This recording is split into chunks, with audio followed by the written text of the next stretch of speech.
Mais l'insaturation, c'est quoi? L'insaturation, c'est le fait qu'une molécule n'ait pas un maximum d'atomes d'hydrogène. Le nombre maximum d'atomes d'hydrogène est aussi appelé H théorique et est égal à 2n plus 2, n étant le nombre d'atomes de carbone. En insaturation, ce nombre de 2n plus 2 n'est donc pas atteint. Tout d'abord, il faut calculer le nombre d'atomes d'hydrogène que l'on pourrait avoir si la molécule était saturée. Ensuite, il faut calculer le nombre effectif d'atomes d'hydrogène. Et enfin, il faut calculer l'insaturation avec la formule suivante. À savoir que celle de l'alcane est égale à 0, celle d'un cycle est égale à 1, celle d'un alcène à 1 également, et l'alcyne est égale à 2. L'alcane ci-dessous a 8 carbones. Et on sait que la formule du nombre d'hydrogène théorique est 2n plus 2. Donc si on l'applique, ça fait 2 fois 8 plus 2 qui nous donne 18. Donc il n'y a pas de différence entre le théorique et l'effectif, ce qui fait que l'indice d'insaturation est de 0. L'indice d'insaturation d'un cycle est égal à 1. Celui-ci a 5 carbones.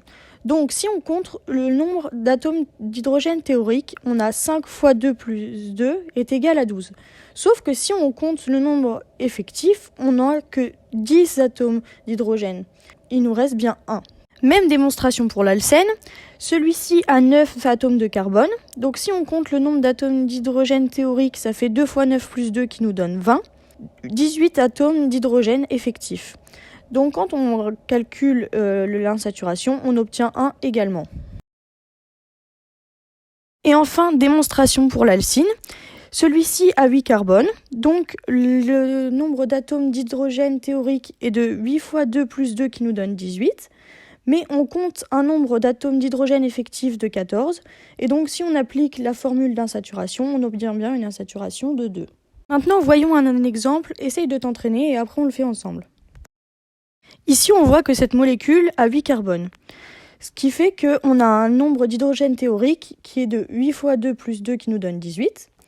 Mais quand on compte le nombre effectif d'atomes d'hydrogène, on arrive à 12 atomes d'hydrogène.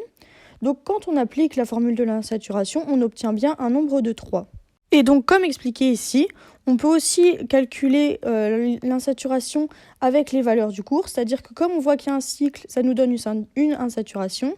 Comme il y a 2 doubles liaisons, c'est une insaturation par double liaison, et donc ce qui nous fait un total de 3. Voilà, j'espère que cette vidéo vous aura aidé et je vous souhaite bon courage pour vos examens.